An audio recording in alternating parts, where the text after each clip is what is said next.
Hi, everyone, and welcome back to the podcast. I'm so excited to share this episode this week, just a week of celebrating women, International Women's Day coming up, and it's so potent to be able to talk to Tamu today. Welcome to the podcast.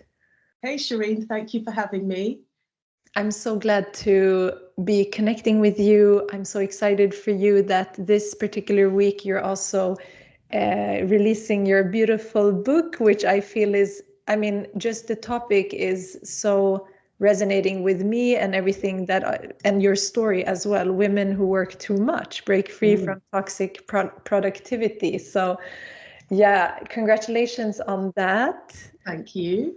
We're excited to take part of that. And maybe, your story is so beautiful. Maybe you want to introduce yourself and share how this book was birthed and from where it came from. Well, the book came from my 38-year-old self. So my name is Tamu Thomas, and I have a book being published by Hay House on the 5th of March. And the book is an exploration of the systemic and cultural conditions that create an environment where women find themselves working far too much in every sphere of their lives. And when people hear the title, Women Who Work Too Much, they assume I'm talking about women in corporate or women in the workplace, women with businesses. And whilst it is looking a lot at our culture of work and overwork, it's looking at the conditions where women overwork everywhere in their lives. And I'll say from the jump, the number one place where women work too much is in heterosexual relationships. And that's all due to our conditioning. So the book is born of my own experience with toxic productivity. That was my addiction of choice. I was a serial overworker. I thought that's how things were supposed to be. I was brought up by a woman who worked too much. She was brought up by a woman who worked too much. And it's definitely something that is intergenerational. I don't know any well-rested women. Like, I'm on a mission to be a well-rested woman. I don't know any well-rested women.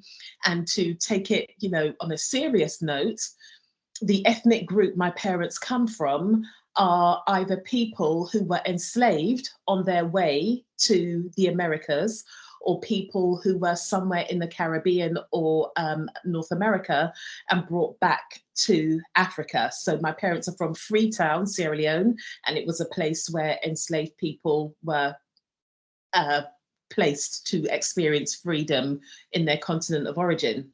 So within my lineage, there are women and men who had to work too much because their lives depended on it. And in my book, I touch on epigenetics and the role that plays. So we have systemic things at play, and we also have biological, genetic things at play. And when I was about 38, I started to feel like life didn't feel like it was mine. I didn't really like myself. And everything about my life was focused on work. And I felt like I was literally scraping the bottom of my barrel for energy for myself and my child. And I remember looking at her one day thinking, I want you to experience me as vibrant. I want you to experience me as energized. I want you to experience or see me experiencing pleasure. And that's not happening right now. But I didn't listen to the call. I was still addicted to the cycle of working and getting the immediate gratification from overwork. And I had an experience. I was a local authority social worker. I worked in the team where we often went to court to give the courts information and help the courts make decisions about whether or not children could stay with their families. And I was going to a contentious court case, which was normal. I wasn't fazed by that at all. But on the way, I felt like I was going to die. I was on public transport. It felt like my knees had collapsed. I was shallow breathing. My heart rate was so fast. I didn't have a sense of where I was. And that was the most extreme version of that experience I'd had, but I'd had similar previously. And I kept describing them as heightened periods of anxiety. But when that event happened, I thought, no, something is seriously wrong. So after I managed to get myself together, go to court, give evidence, I made an appointment to see my GP, and through a couple of appointments with my doctor and seeing a consultant psychologist to look at what support I needed, I was told that what I was experiencing was a severe level of moderate depression. And from what I had described, that moderate depression had been in existence for a long time and I hadn't done anything about it. So then it morphed into anxiety and I didn't do anything about it. I kept thinking I wasn't strong enough, I wasn't ambitious enough. And then that developed into having panic attacks. So those were the different ways my body was pleading with me to stop what I was doing and live more holistically. So that led me to set up my business because I just saw so many women around me living a different version of my experience. And I thought, well, it can't just be me, it must be something bigger. And that's when I started having the ideas about the way we're conditioned. And I kept talking about it on social media because I was very passionate about it. I still am. And one day, a publisher sent me a DM on Instagram saying, "Oh, I love this conversation you're having about toxic productivity. Have you thought about writing about it?" And I was like, "What?" I didn't even know I was writing about it so much. So I looked back through my Instagram and I could see that all the way through I had been talking about it and I had been specifically using the term toxic productivity. And then that led to me writing my proposal and being offered a deal with Hay House. Wow. Yeah, there's so much. Yeah. Thank you for sharing that, first of all, and how, I mean, I can resonate with everything that you've said and everything that I've heard from you also in other talks. I can relate to it so much because it is an addiction. And I love also how you like have said before that you can even have that sense of like you were overworking and you loved your work, you were passionate for it, and you were helping people, families, children, all of this, and it's like a very giving job, like we would say in Swedish, like very give, something that you get filled up by. But it's still, like you said, you can still get burnt out although you're doing something that you love. But that's the how do you say, that's actually like a trap, because then you can do, I have the same as you with when I'm productive, I feel good. That's like an addiction, right?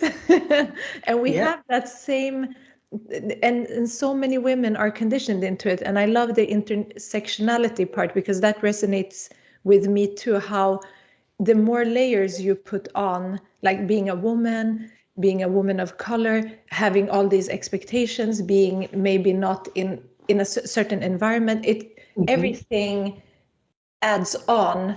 And I think that so many can experience, can relate to this.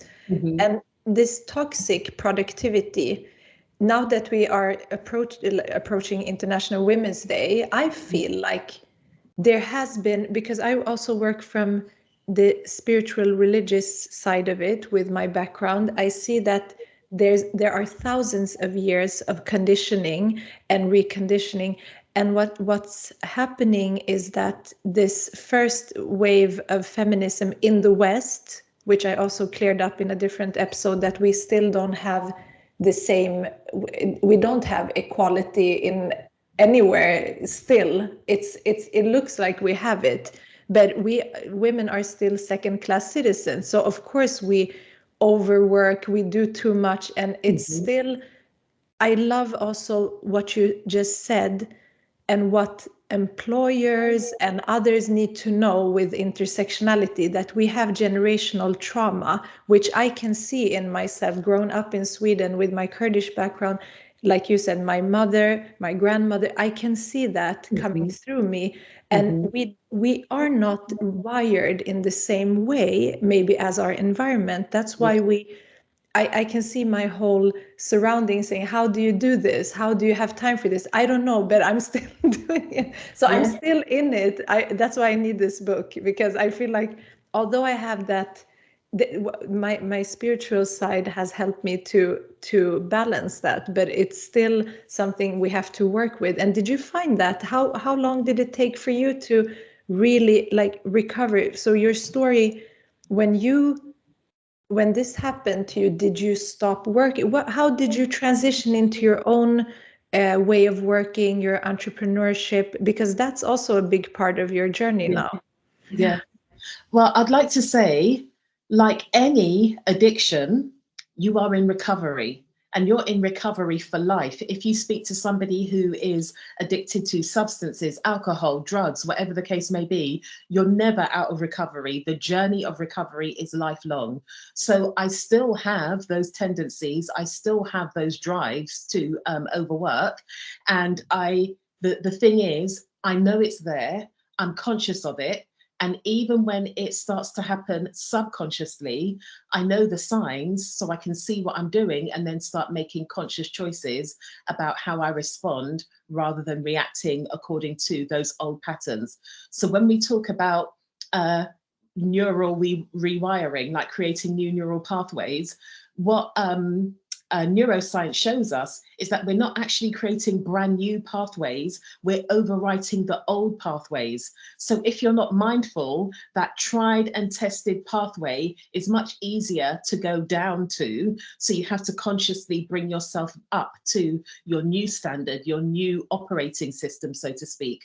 So now I have that memory and I know what I feel like, because toxic productivity, that constant need to be busy and doing things, means that you don't know how to be, which means you don't know how you feel, because you're so used to quickly suppressing your experience so that you can be, so that you can impress, so that you can get that external validation. I didn't know what resentment felt like in my body. It's only through my journey of healing my relationship with myself and getting used to how I feel that I understood what resentment felt like. So now I can sense the resentment as it's coming up, which means my boundaries are very different. I used to automatically say yes. Now it's not an automatic no, but it's an automatic let me have a think and see how this fits in with the rest of my life and what I'm doing before I commit myself to something. And I ask myself, if you didn't want to be liked, if you didn't want to appear nice, would you say yes or no? And will saying yes or no move you closer or further away from your goals, from your priorities, etc., even if the goal or the priority is to rest or do something that day, that week, that is all about me experiencing pleasure? Because restfulness and pleasure is a massive sign of nervous system safety. And when we feel safe inside our nervous systems, we're much more creative. It doesn't mean that everything's positive and everything's fine, but we have a positive outlook. We have a solutions focused way of being, so we're not catastrophizing all the time. So I just want to state that I'm constantly doing the dance, and it's a constant push and pull. And there are many times that we do need to work what would feel like too much, but that's why we've got a sympathetic nervous system and parasympathetic nervous system. Sometimes we need to engage that sympathetic nervous system, not to be in a state of fight or flight, but to activate us so that we can have the catalyst we need to build momentum for what we're doing. And that is very different from constantly overworking and constantly overstretching yourself. You're doing it for a finite period of time for a reason. So back to how I transitioned from social work to having my business, I had to work too much to be able to transition. I'm a parent, I'm a single parent, I have responsibility for a whole radiant, beautiful human being. So I had to make sure I had the resources to look after us both. So I went from being a full-time employed social worker to becoming self-employed so that I could choose the work I did. It was still very busy, and it was even more challenging because as an independent social worker, you're dealing with much more complicated cases and you're working at a higher level and you're on your own. You don't have the infrastructure you would have for a local authority. But what that did was give me more autonomy over my time. So my business started off, even though it felt like my business was my side gig, I was doing them both together. So I was having the income that met my needs from the social work career whilst I built my business. And as soon as I didn't wait to replace my social work salary, as soon as my business was generating enough income for my daughter and I's essential needs to be met, I left the social work and then I transitioned into doing my business full time. And that process took about 18 months. So there was a period of working too much, but one of the business, it was like regeneration. If you're into human design, I'm a manifesting generator, and I was using that generator in a really meaningful way. So I didn't feel totally depleted like I did with doing the social work. So for a period of time, I had to do too much. And that paved the way for me creating a business where I'm able to have not balance, because we never have balance, but have harmony and structure a business that supports who I am rather than being squeezed into a small box.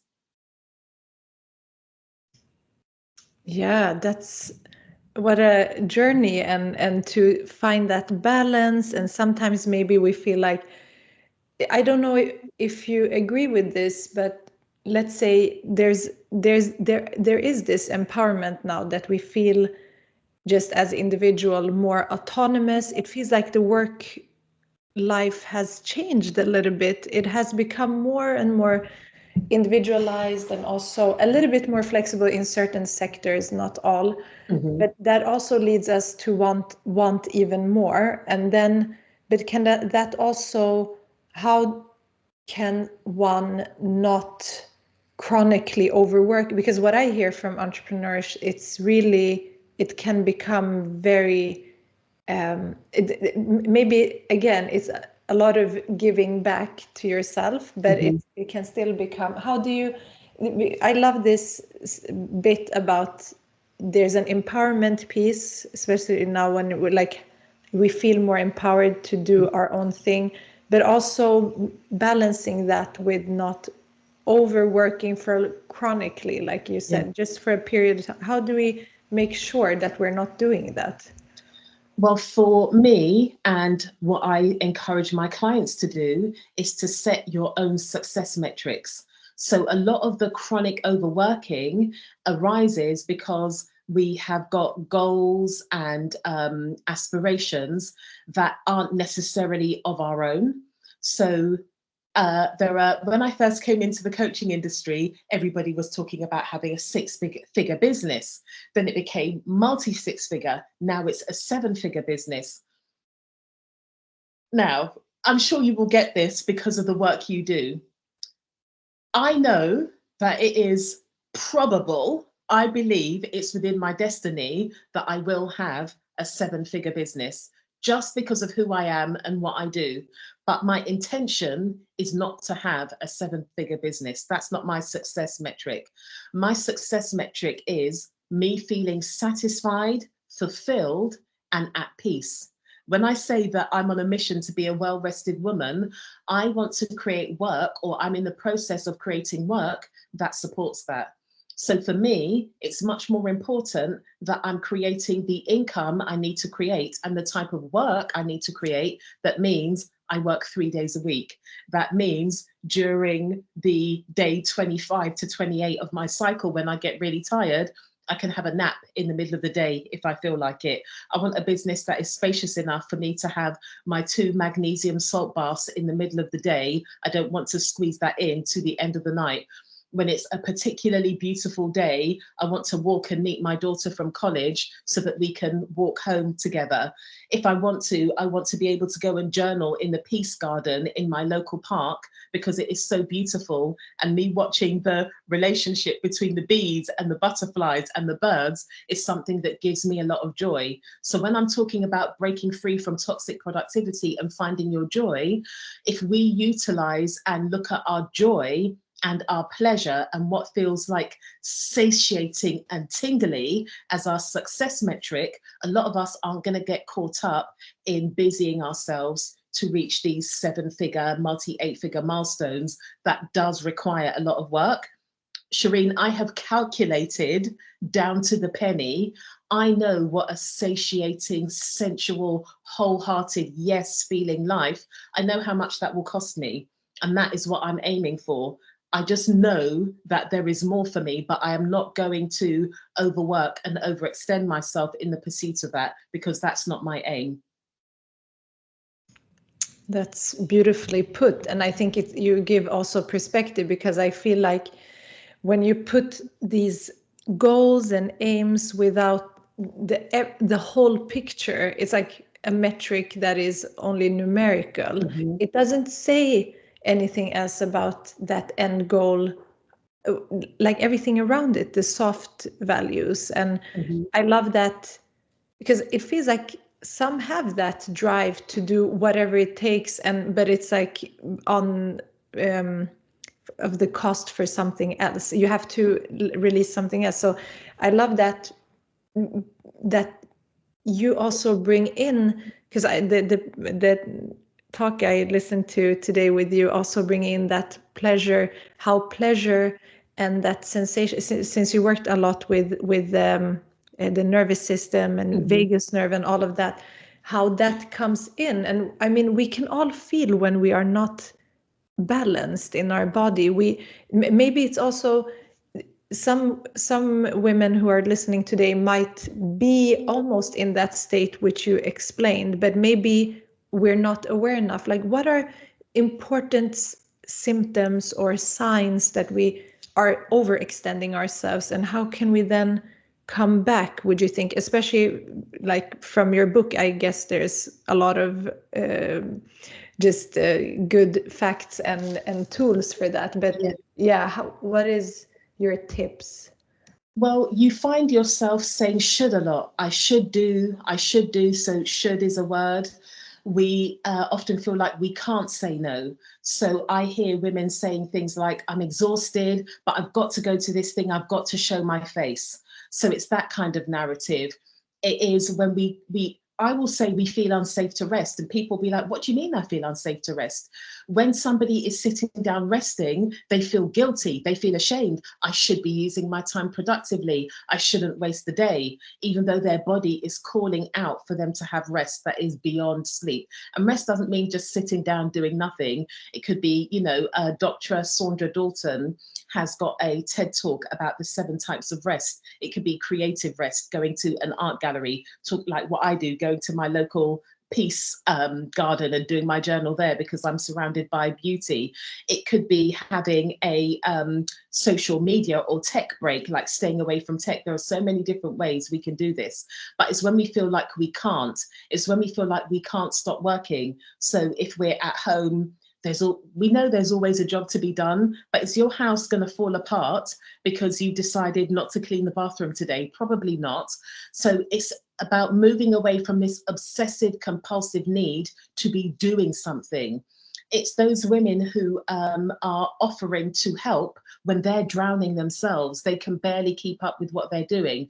It's the people who everybody can rely on. We know that she'll say yes, we can depend on her, and people don't really think, what has this dependable person got going on for herself? And that dependable person never thinks about, what have I got going on for myself? They think it's more important to feel bad for letting themselves down than it is to look bad. They would much rather feel bad than look bad according to other people, when invariably if you say to somebody you can't do something, most people feel like, fine, okay, they'll probably move on to the next person that will be able to help them. It's that feeling that your brain is constantly going, this needs to be done, that needs to be done, I've got to do this, I want to do that, I need to do the other. And there's no stop, there's no shut. And there's never a sense of completion. You don't feel like anything is complete. You don't think anything's done. So you're running around life like a computer with lots of tabs open. And I know that some people constantly have tabs open and they are terrified about what they'll lose if they close the tabs. We are terrified about what we'll lose in terms of people's perception of us, in terms of the success we've created if we decide to close one or all of those tabs.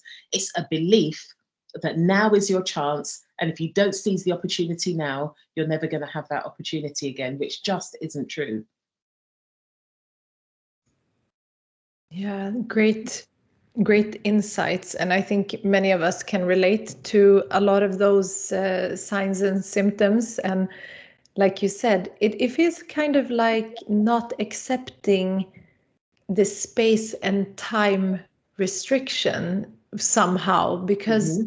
if we are present, we know that in the now, this is what's possible. If we're constantly, isn't that the anxiety part too, like constantly running and almost Yes. running away, or dealing with the anxiety by doing something? You talked a lot about anxiety, because I feel like it's a pandemic right now, doesn't it? Like everyone is having anxiety, and it's maybe a lot due to all the technologies that we have. We didn't have that before.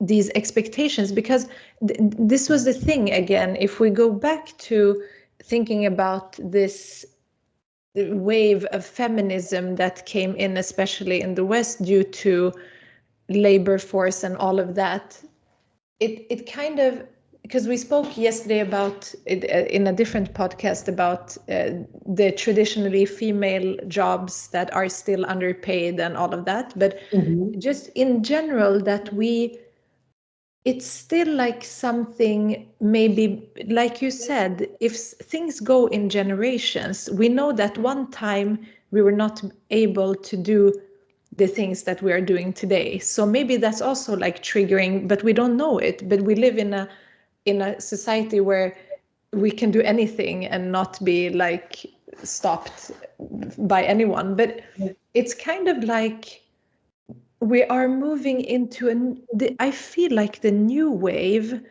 especially the wave that's created in the West. I'm not talking about other countries. Hmm. Most of the world, like I would say a big part of the world, women are still second class citizens. So that's Yes. just one thing. Then we have Hmm. the intersectionality on top of that, makes it even more. Hmm. And then even in our European countries or we have still barriers. We can see it in the statistics, how it Yes. is in the workforce. We cannot deny that.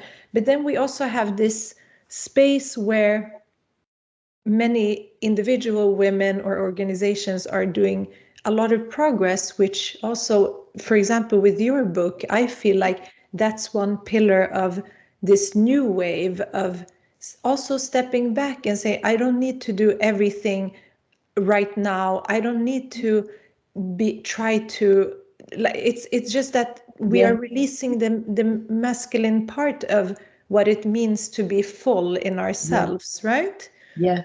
Yeah. Totally. When I look at previous versions of feminism, it looked like trying to do what men do. I'm Gen X. When I was growing up, there were lots of narratives about anything a man can do, a woman can do better. There was in the UK, there was ladette culture. So women were out, they were drinking alcohol and getting drunk in the same way men would do, and then rolling into work, still smelling of alcohol, still a bit hungover, and it was funny. That was a thing to be done. And they were like the lads because they were able to make their way into work, they weren't hysterical and all of this other kind of stuff. And I think what's happening now is women have realized we can behave, quote unquote, like men all we want. We will still not have the privileges and the access men do. So there is a significant, especially because of social media and the way womanhood, motherhood, and the things that are associated with womanhood are being shared so candidly. Things that we would be ashamed of, we would keep quiet about, we wouldn't talk about publicly. We're talking about it publicly. People are inviting us into their homes and we're seeing their lived experience. Whether it's things like talking about perimenopause or menopause more broadly, we're talking about our hormonal cycles and menstruation, and we're tracking our periods and we're talking about it online. People talking about how challenging it is to be a mother, whether it is a stay at home mother, whether it's a mother who also works, who's got a business, or whatever the case may be. We're starting to see that this narrative about we can have it all actually means we can do it all because the infrastructure isn't there to support us. And we still live in a life where we still, in our homes, often subscribe to traditional masculine and feminine roles, which means a woman goes out to work and is bossing it all day, but within the house is expected to behave like the little woman, getting the dinner ready, sorting out all the domestic and emotional labor. And we're saying, we don't want what you call balance. We don't want to be doing everything everywhere. We want to be doing the things that help us feel good and allow us to show up as we want to. And if that means we are asking for flexible working conditions so that we can parent like we're parents, rather than parent like we parent round the corners of working, or if that is setting up a business where we can work all the hours we want to, if we want to make as much money as we want to, we're actually in a state where we are exercising choice. And what I'm seeing is, it's not just for the individual. Women are making change that benefits women, society as a whole as well. Previously, my looking at feminism as a Black woman, as a woman of the global majority, as a woman of color, I saw feminism as something that was about particularly white women having the same privileges as white men. And through the lens of intersectionality, white women are seeing, actually, we don't want to be like our male counterparts. We want to be women. And there are many people that are able to see that if we really want to create equity, which is the precursor to equality, we need to be standing firm and strong alongside and for the most marginalized in our group. Because if the most marginalized people are supported, it automatically supports all of us and levels out that playing field. There are lots of women who don't want to, not just women, because a lot of people since the pandemic appreciate the value of being able to work from home, whether it's full-time or part-time. But there were a lot of women who were like, I don't necessarily want to climb up this corporate ladder. I'd much rather create my own things so that I can have the harmony with my life that I want to. And then there are lots of women who are saying, I don't want it all. I want the corporate, I want the corner office, I want the big city view. I don't want children. I want me, my partner, and my life, and that's it. And I think there are many more of us who are able to think about what is going to support us to be a better person, and not just for ourselves, but in relationship with other people, because we're not just individuals, we're individuals in relationship with other individuals. And that also includes the planet that birthed us all, Earth. Yes. So beautiful.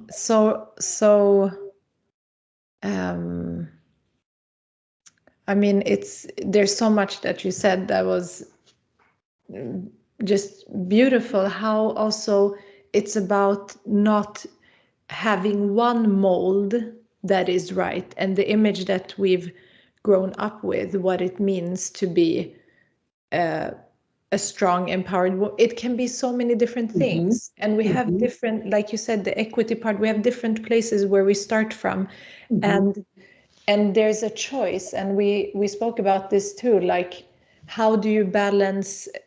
I mean, there's two parts. It's also some choose one path of, for example, motherhood, but not the other, or try to merge it together. And it was the same we spoke about yesterday about, do you choose motherhood part or this spiritual part? It's also so many images out there of what it should look like, but it's again setting up something that we have to conform to. So we have to be very careful. And when we speak in these type of forums, to acknowledge, I feel like there's not enough acknowledgement when we're speaking about women's rights, that we have a wide range of diverse backgrounds, like you said, different challenges, cultural, ethnic, social, everything. There's so much. And then that when we are doing a work, I feel like when we're talking about feminism, it's so important to acknowledge. I did an internship at UN Women a couple of years ago, and it was so important for me to learn about, for example, like you said, we have to take care of the earth, and the earth keepers, it's the women who traditionally had that inner wisdom. Yep. And somehow that's why in the indigenous cultures have always been suppressed, and it's still happening, and it's colonialization, colonialism, and all of this has brought upon, and it's made the situation worse for women. Yes. So when we look at it historically, and then now we are in a place where this is still not recognized. And I think it's important when we talk like in public about feminism to always address the intersectionality and understand that even if from one perspective it looks like we are like very far ahead, but for someone else it's not. So it's really important to see that. And it's also, even if you do choose, for example, motherhood, and you stay at home, you can stay, like in a country like Sweden where that's it's also normal to be home equally, like maternal and maternal leave. But it still shows in the numbers that women are still staying home longer, and then they also lose opportunities for promotion. So it takes longer for women. Yes. It takes on the and I wanted to ask you, because you are also a mother, and how did that burnout experience manifest in your family life if you were focusing on work? And how did that how did you feel the motherhood changed when you could be more like on your own like terms? Did it change the way you could live in your motherhood? It changed. So, in relation to how the overworking and burnout impacted my motherhood, it impacted me far more than it impacted my motherhood, because I was like, there was no way in the world my child was going to suffer. So, it was much more about me neglecting me as opposed to me neglecting her.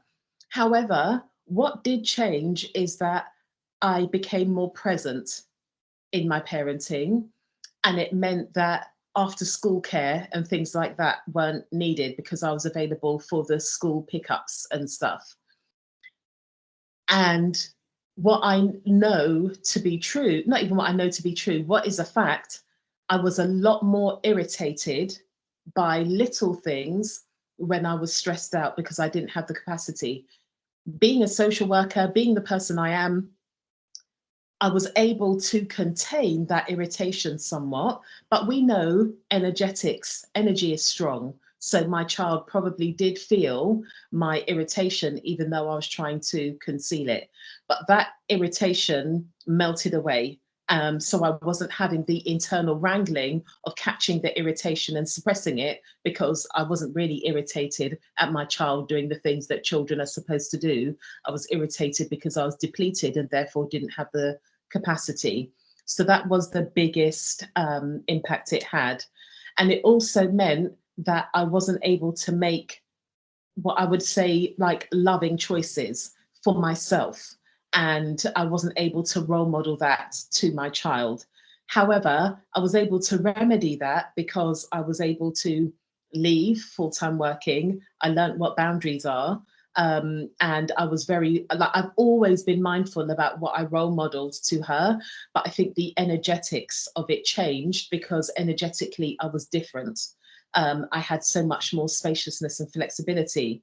And speaking to the spiritual piece, what I teach is outside of Mother Earth herself, we are some of the most, spiritual beings on this planet. Our nervous system is a portal for spirituality.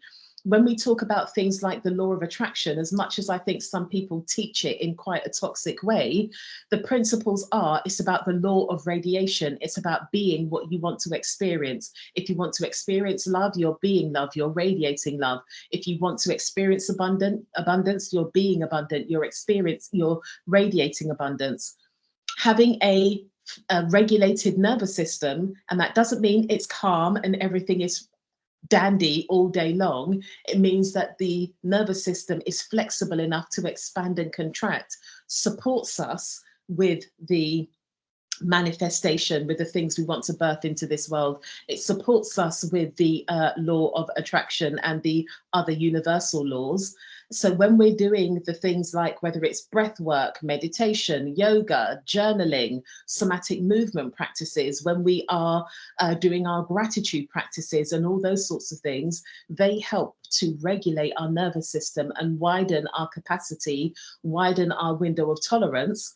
So one of the things I love about polyvagal theory, one of the teachers in polyvagal theory, Deb Dana, she talks about polyvagal theory being the science of falling in love with life and taking the risk of living. When you're doing these practices, especially those spiritual practices, they help you cultivate a sense of inner safety that enables you to take the risk of being honest about what you want and going for it. It enables you to take the risk of showing up authentically and trusting that anybody that is repelled by your authenticity is making space for you to be a magnet for people who are attracted to your authenticity. So I talk about science as being the spirituality we've been able to test and repeat and quantify. And there are some things we should never know. There are some things we should never know how to quantify and how to make an exact science of it. Even if you think about the fact that there was a 400 trillion in one chance of you and I being born. Those odds are impossible, yet here we are, miracles, walking, talking, breathing on this planet. We as human beings, whether we admit it or not, whether we believe it or not, whether we accept it or not, by virtue of the fact that we are here, I am here talking to you. I'm breathing whilst I'm talking to you. My heart is beating whilst I'm talking to you. My blood cells are flowing throughout my body whilst I'm talking to you. I'm sensing what's going on in my environment. This is spiritual. This is spirituality in motion. Yes, I completely agree. And what you're saying is also that this is also something that we've been moving away from, that the embodied experience is our spiritual path as well as souls. Mm-hmm. Why would we not? Then we wouldn't need to incarnate. So I love that you said that, and how important our senses are. And in some traditions it is important, and we know that the connection to our senses and our embodiment is important. And this actually leads me, because I'm looking at this card, I drew a card from my Healing Oracle card deck, and it's a woman sitting on the earth, and I already drew it before, and it's my body knows how to self-heal. Mm-hmm. And you see, I see Beautiful. this. Yeah, and our body is a manifestation of the earth, of the elements, of all of the directions. It's everything within us. Mm-hmm. And especially with us being cyclical, like you said, like tuning into that, I mean, that's a game changer, to Mm-hmm. stop trying to be like flat, because we're not flat, we are cyclical, and stop suppressing that. It's really important. And I love this. This card is one of the last cards in the physical healing theme of the Healing Oracle. And my body knows how to self-heal. It's also about this. When we step back and we've, the yin and yang balance, like the receptive state, which we cannot be in if we're always active and doing stuff, going upward, outward. We want to Mm-hmm. go within. That's when the body is allowed to self-heal. And I think one of the things that I also wanted to share in regards to burnout from a Chinese medicine perspective, something that many women are struggling with is blood or iron deficiency. Hello. Yeah. And this in Chinese medicine is said to be due when you overthink or you overdrive your body, you consume the yin. So that can manifest, for example, when you have yin deficiency, you have nightly sweats. Maybe in the day you're very cold, but then in the night, it's like the body cannot be nourished. The Mm-hmm. organs are not nourished by the yin. So one thing I think that people can think about, because I'm seeing this as a chronic thing, and I have as well, and it's about not consuming that life energy. And many people do get cycle issues. That's also about this water element. So it's so many things that need to be balanced. And we are the embodiment of both the earth and the universe, everything, and everything is in balance around us. We can just copy what's happening in Yeah, nature, yeah, stars, yeah. planets. One of my teachers, Michaela Boehm, talked about the chronic overthinking Mm. as we draw all the energy from our bodies and divert it up to our brains to overthink. So Mm. if you think about that, that life force energy that nourishes your vital organs, your soft tissue, your cells, all of that, it is being directed away from your body into your brain. So your brain is overactive. You've got all of this frenetic energy taking place up there.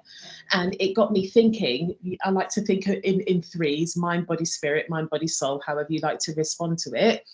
And what I know from my experience and from working with humans for a very long time, alignment, if we look at alignment on a biological level, it's when brain, heart, and gut, or gut, heart, and brain are working in alignment together. There's no tension between subconscious and conscious. It's all flowing. So you're getting that deep embodied wisdom from the gut.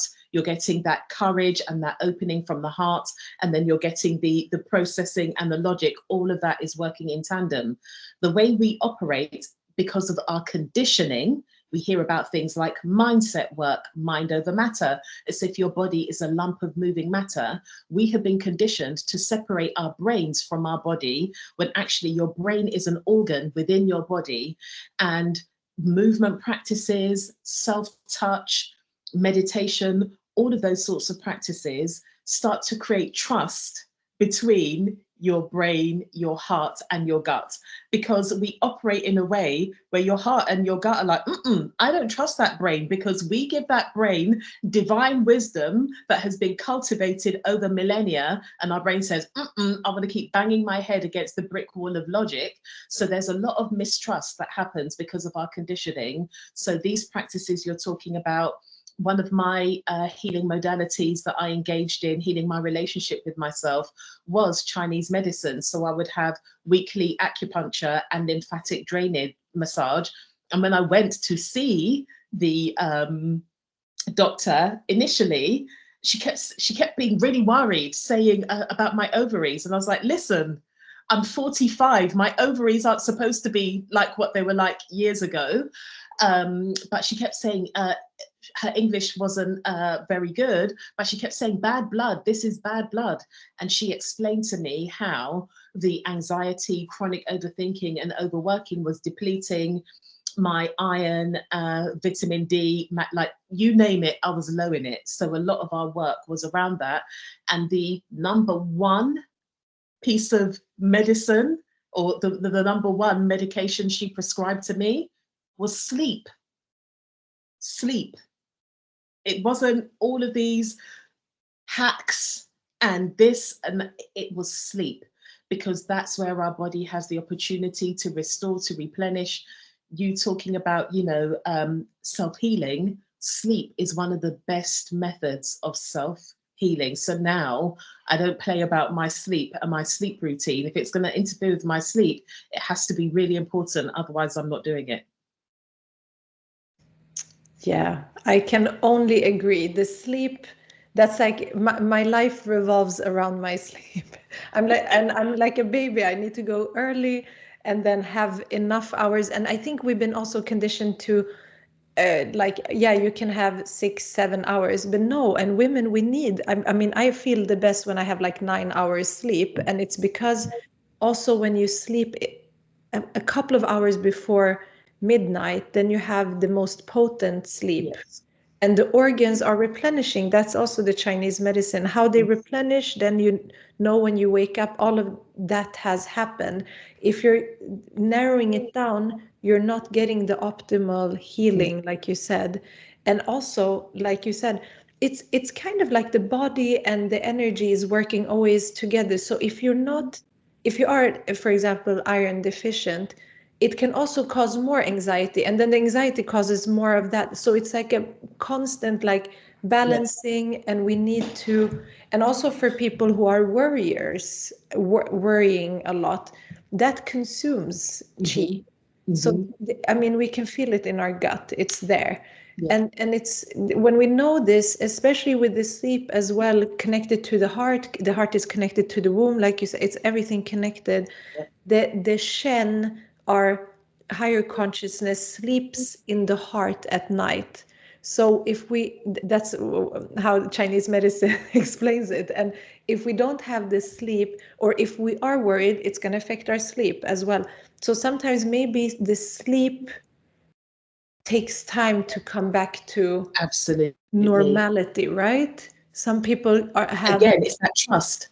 I yeah, don't trust you with this. So we have to, like, when I think about how our cultures create environments where we're detached from ourselves, we become strangers to ourselves. So we have to rebuild that relationship, rebuild the relationship with trust, rebuild the relationship with our intuition, rebuild the relationship with our felt sense. Like, we have to treat it like it's somebody we've just met and we're building a friendship with that element of us. We can't rush it because it's going to be overwhelming, especially after so many years of neglecting those parts, because we learn our needs are too needy. Our needs prevent us from being able to be productive. Our needs prevent us from being ambitious, when that's not the case. And when you think about us as women, women do need more sleep than men. And when you think about us as women, we have so much more going on in 1 month in terms of our hormonal cycles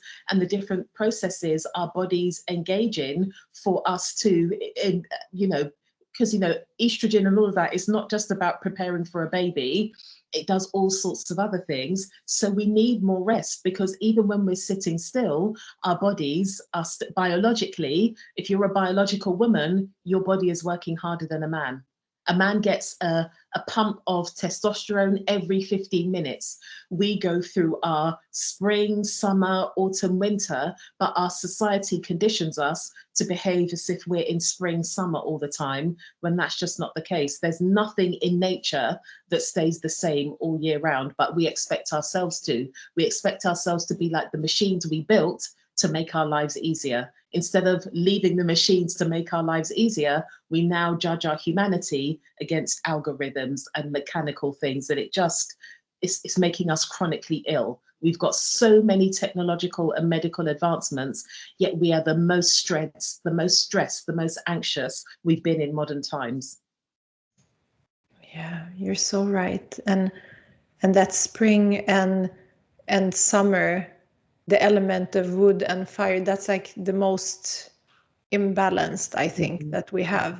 So it's really important to find, I mean, there's so many ways to do this, but I feel like your book has such an important message just by hearing the title of it.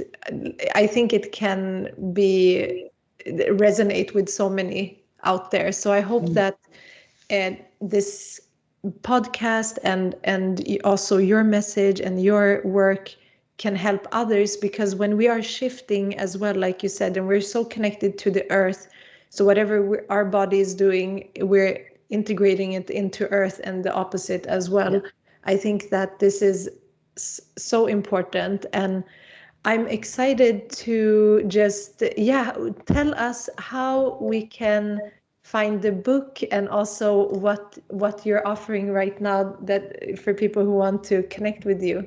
Yeah, so my book is available pretty much everywhere. So if you type my name and the book title in, it will come up in many places, and I'll share a link with you.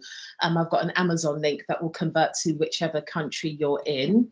If you are an Instagram user, you can find me there. Tamu, Tamu Thomas, Thomas. I usually share what I'm up to there.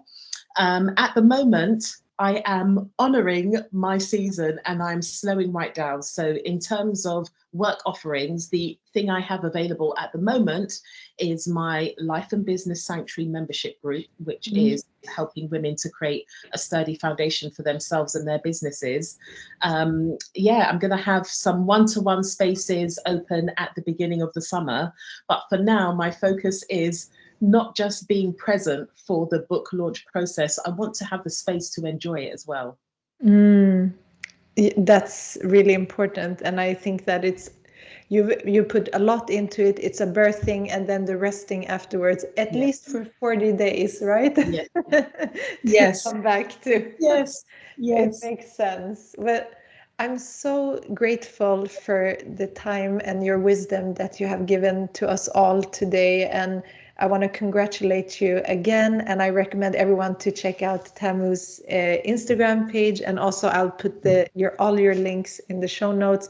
And Thank you. thank you again. I really Thank enjoyed you. speaking to you. Thank you so much. Thank you. Thank you.